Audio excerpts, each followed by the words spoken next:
Hello जी, आ गई मैं ड्रामे के एक और नए पार्ट के साथ। तो चलते हैं एक्सप्लेनेशन की तरफ और देखते हैं आज ड्रामे में क्या होने वाला है। हेवन में बहुत सारे लोग जमा थे, वहीं मजिस्ट्रेट खड़ा भी देख रहा था कि वहाँ क्या चल रहा है। ये सब कहते हैं कि हमारी शैंग कितनी खूबसूरत लग रही है। ये अभी अपनी बातों में मसरूफ ही थे कि यहाँ पर प्राइम कोर्ट आ जाता है। ये इनसे कहता है तुम लोगों ने यहाँ पर कौन सी अदालत लगाई हुई है और मेरे बैठने का इंतजाम करो। ये सब लोग इससे बहुत डरते हैं और सारे आहिस्ता आहिस्ता यहाँ से रफू चक्कर हो जाते हैं। प्राइम कोर्ट भी सामने देखकर थोड़ा सा मुस्कुराता है और फिर सैड हो जाता है। दूसरी तरफ चोंग का फादर काफी अपसेट लग रहा था। चोंग से पूछता है कि तुम कहाँ थे। चोंग कहता है कि फादर आप मेरी एंगेजमेंट कैंसिल कर दें। चोंग का फादर कहता है कि बेटा जी अब ऐसा कुछ नहीं हो सकता, लेकिन आपसे एक रिक्वेस्ट है, आप अपना बिहेवियर ठीक रखना। चोंग कहता है कि मैं नहीं चाहता कि लू फैमिली की वजह से हमारी फैमिली किसी मुश्किल में आए। इतनी देर में यहाँ पर एक बुक आती है जिसे चोंग का फादर फौरन छुपा लेता है। चोंग अपने फादर से पूछता है कि ये कौन सी बुक है, आप मुझसे क्यों छुपा रहे हैं। इसका फादर बताता है ये लोआ आर्मी की बुक है और तुम इस आर्मी के बारे में कुछ नहीं जानते। इसका फादर हंसने लगता है, ये इसलिए ऐसा करता है कि इसे फील हो ये कोई इतना सीरियस मामला नहीं है। लेकिन चोंग दिल ही दिल में सोचता है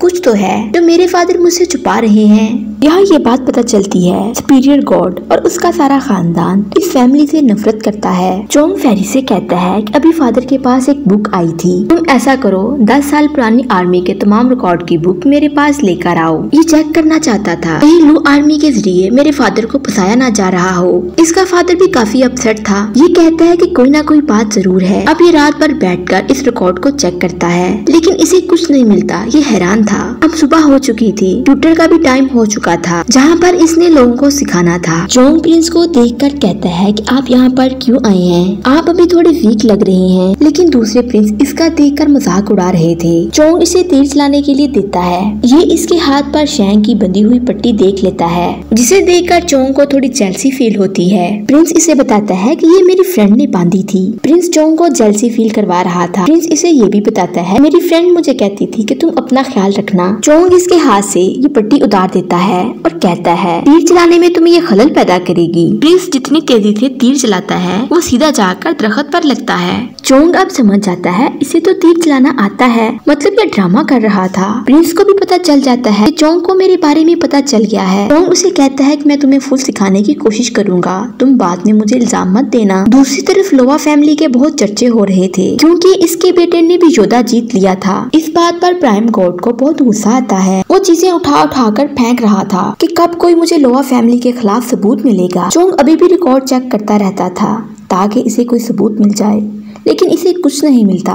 तभी प्रिंस आकर कहता है कि मेरे पास लोआ फैमिली का एक हल है कि हर साल जो आर्मी को चीजें प्रोवाइड की जाती हैं, इनमें से बहुत सारी चीजें गायब हो जाती हैं। तो हम इस तरह इन गायब चीजों का इल्जाम उन पर लगा देते हैं और कहेंगे कि ये पैसे की हेरा फेरी भी करते हैं। मजिस्ट्रेट को इसका ये आइडिया पसंद आता है। ये शैंग को पाने के लिए कुछ भी करने को तैयार था। प्रिंस जितना मासूम और सीधा नजर आता है इतना है नहीं, लेकिन सब लोग इसे मासूम और सीधा ही समझते हैं। यहाँ पर शैंग चोंग का वेट कर रही थी कि कब आएगा। जब इसे चोंग की याद आती है वो इसके सामने नहीं आता। जब इसे चोंग की याद नहीं आती तो वो बार बार इसके सामने आ जाता है। इसके हाथ में एक फूल था जिसे ये तोड़ने लगती है और खुद से कहती है कि पता नहीं वो कब आएगा, उसे मेरी याद आती भी है कि नहीं। यहाँ पर एक लड़की शैंग से आगे कहती है कि आकर देखो लू फैमिली के साथ क्या हो गया है। फिर खुद ही कहती है क्या चोंग को कोई लड़की पसंद आ गई है। अच्छा है उसे कोई लड़की पसंद आ गई है, और अपने दिल से कहती है कि ये बात मेरे दिल को अच्छी क्यों नहीं लगती। ये अपनी फ्रेंड से कहती है चलो अच्छा हुआ उसे कोई पसंद आ गई है। इसकी फ्रेंड इससे कहती है आपको चोंग से प्यार हो गया है, पर आप ये बात नहीं मानती। शैंग सोचती है क्या वाकई मुझे उससे प्यार हो गया है। ये नोवा स्टोन को बुलाती है और उसे कहती है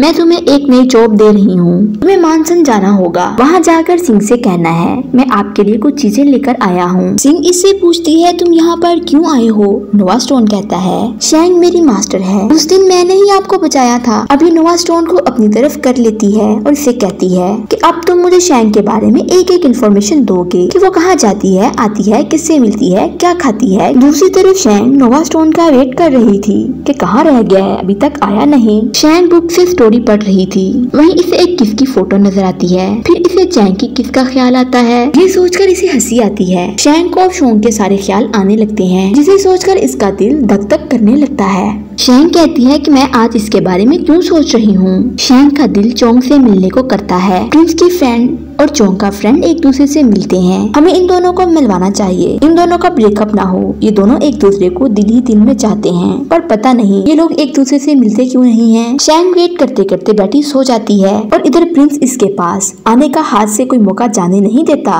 शैंग जल्दी से उठ जाती है और प्रिंस से कहती है, प्रिंस जी आप यहाँ पर किस लिए आए हैं। प्रिंस इससे कहता है कि मेरी बहन की बर्थडे है और मुझे समझ नहीं आ रहा कि इसके लिए गिफ्ट क्या लूं। फिर मैं तुमसे पूछने के लिए आ गया। ये इसे कहता है कि तुम मेरे साथ बाजार चलोगी, गिफ्ट लेने में मेरी हेल्प करना। दूसरी तरफ चोंग अभी भी कुछ न कुछ ढूंढने में लगा हुआ था। फिर इसे आर्मी की एक लिस्ट मिल जाती है जो हर साल चीजें बेचते थे। इसमें ही कोई ना कोई चेंजिंग की जा सकती है। ये एक लेटर प्राइम कोर्ट को भेजता है।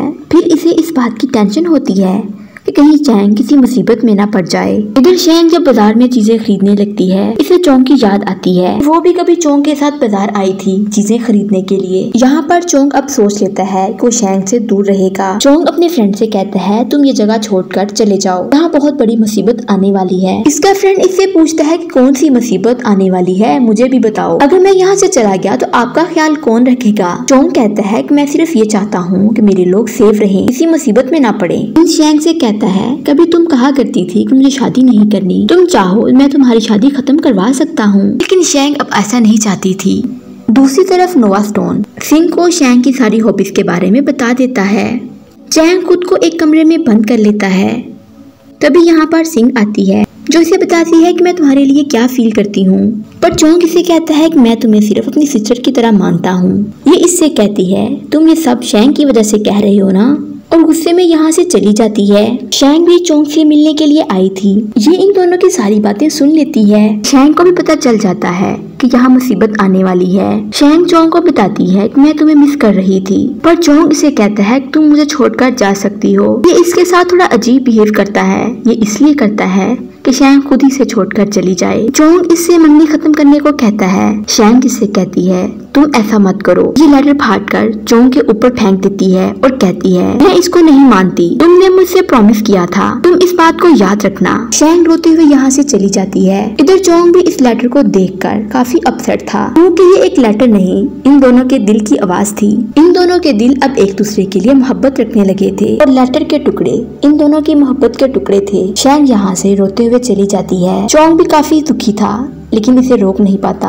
इसका ड्रामा यहीं पर खत्म होता है और मैं वीडियो की BTS भी अपलोड किया करूंगी, मतलब बिहाइंड द सीन। ऐसे मैं वीडियो को रिकॉर्ड करती हूँ और रिकॉर्डिंग के दौरान बहुत सारी मिस्टेक्स भी होती हैं। इन सारी मिस्टेक का मैं BTS बनाया करूंगी। तो आप लोग मेरी BTS वाली वीडियो को भी एंजॉय करना। वीडियो अच्छी लगे चैनल को लाइक शेयर और सब्सक्राइब जरूर कर देना। मिलते हैं नेक्स्ट वीडियो के साथ, तब तक के लिए गुड बाय।